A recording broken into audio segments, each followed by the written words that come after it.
দরুদ আলী জনাব ইউজারসিফ। কখনোই আমাকে তাজিম করবে না মেনিসাবু। আমি তাজিম করতে করতে একেবারেই অভ্যস্ত হয়ে গেছি। আলী জনাব ছোটবেলাতেই আমাকে শিক্ষা দেওয়া হয়েছে যে বড়দের তাজিম করতে হবে। এই মহান ব্যক্তিরা তাজিম পছন্দ করলে বা উপযুক্ত হলেও আমার জন্য নয়,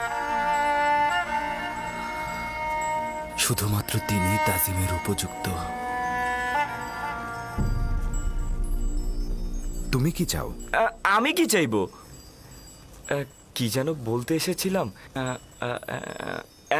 হ্যাঁ, যে নারীগুলো আপনার কামরা থেকে বেরিয়ে গেল সেগুলো বানু জুলেখার কামরায় গিয়ে ঢুকেছে। স্বাভাবিক তো, তাদেরকে পাঠানো হয়েছিল রাজপ্রতাপের মাধ্যমে আমাকে বাধ্য করতে। তাদেরকে তো তাদের কর্মের ফিরিস্তি পেশ করতেই হবে। আচ্ছা মেনিসাবু, বলো তো, তুমি কি জানো এই রুমালগুলো কিসের জন্য?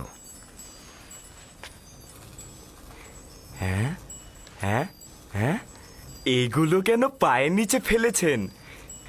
এগুলো তো আগ্রহের নিশানা। যদি কেউ কারো প্রতি ইশক প্রকাশ করতে চায় তবে তাকে এই রুমালগুলো দেয় অথবা তার জন্য পাঠায়। তুমি কেন এই রুমালগুলোকে পায়ের নিচে ফেলেছো? হায় আফসোস, যদি কেউ আমার দিকে একটু নজর দিত, আমার জন্য রুমাল পাঠাতো। ঠিক আছে ঠিক আছে, আমি বুঝেছি। তার মানে আর বেশি কথা বলা যাবে না, আমি চলে যাচ্ছি। কিন্তু আলী জনাব, এই রীতিগুলো কিন্তু সুদর্শনের জন্য যায় না।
চতুরতার কাছে ও কিছুতেই বশ্যতা স্বীকার করলো না।